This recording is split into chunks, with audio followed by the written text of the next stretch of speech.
Құрметті көрермендер, біз бүгін Елорда тұрғындарынан сұхбат аламыз.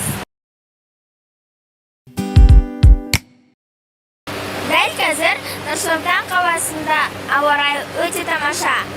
Ал Нұр-Сұлтан қаласының тұрғындарының көңіл күйі қандай? Ендеше Балақай YouTube арнасының көрермендеріне әдемі блиц. Бізбен бірге болыңыздар. Сәлеметсізді сұрақ қойға болады ма?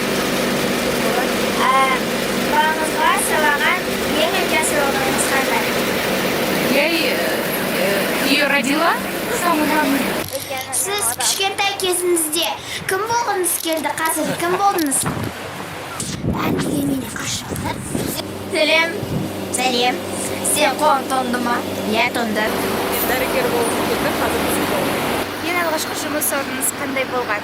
Менің жұмысым Алматыда строитель.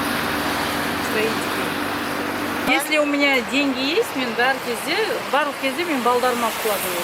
Это надо запомнить для себя. Это такой капитал, который ты в будущее ребенка, баланың болашағына құйғанды жақсы көрем.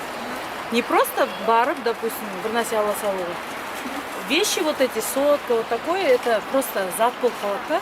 А білім ол всегда керек.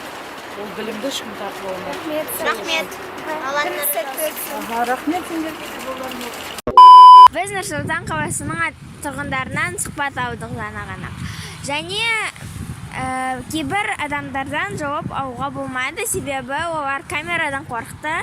Мен кейбір адамдарға ренжіп қалдым, себебі олар менен қашты деп ойладым. Бірақ ағай айтты, олар камерадан қорықты, бірақ мен ренжіп қалдым. Мен басында қорыққанмын, себебі мен ешқашан осындай видео түсірген жоқпын. Мейірімді болайық.